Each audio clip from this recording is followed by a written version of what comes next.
બનાસકાંઠા જિલ્લાના સરહદી તાલુકામાં છેલ્લા 3 દિવસથી પવન સાથે ભારે વરસાદ નોંધાયો છે।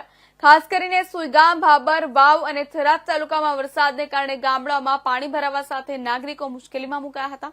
આજે વરસાદનું જોર ઘટ્યું છે તથા સ્થિતિ સામાન્ય થઈ રહી છે। જિલ્લા કલેક્ટર મેહર પટેલે જણાવ્યું કે તાજેતરમાં બનાસકાંઠાના સરહદી તાલુકામાં સરેરાશ 400 mm વરસાદ નોંધાયો છે। ત્યારે વરસાદને પગલે વિધાનસભાના અધ્યક્ષ શંકરભાઈ ચૌધરીએ ગઈકાલે સાંજે વહીવટી તંત્રના અધિકારીઓ સાથે બેઠક યોજી જરૂરી માર્ગદર્શન પૂરું પાડ્યું હતું।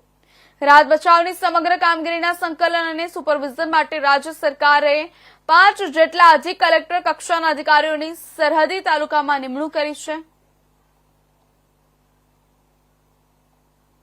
તાજેતરમાં 400 mm કરતા એવરેજ વરસાદ જે સરહદી તાલુકામાં પડ્યો છે તેને લીધે પાણી ભરાવાની જે પરિસ્થિતિ ઉત્પન્ન થઈ છે તેને ધ્યાનમાં રાખીને ગઈકાલે રાત્રે ગુજરાત વિધાનસભાના માનનીય અધ્યક્ષ શ્રી શંકરભાઈ ચૌધરી સાહેબે પણ જિલ્લા વહીવટીતંત્રના તમામ અધિકારીઓ સાથે મિટિંગ કરી માર્ગદર્શન આપેલું હતું। આ ઉપરાંત ગુજરાત સરકાર તરફથી 5 જેટલા અધિક કલેક્ટર કક્ષાના અધિકારીઓને આ સમગ્ર રાહત બચાવની જે કામગીરી છે તેના સુપરવિઝન માટે અને સંકલન માટે મૂકવામાં આવેલા છે।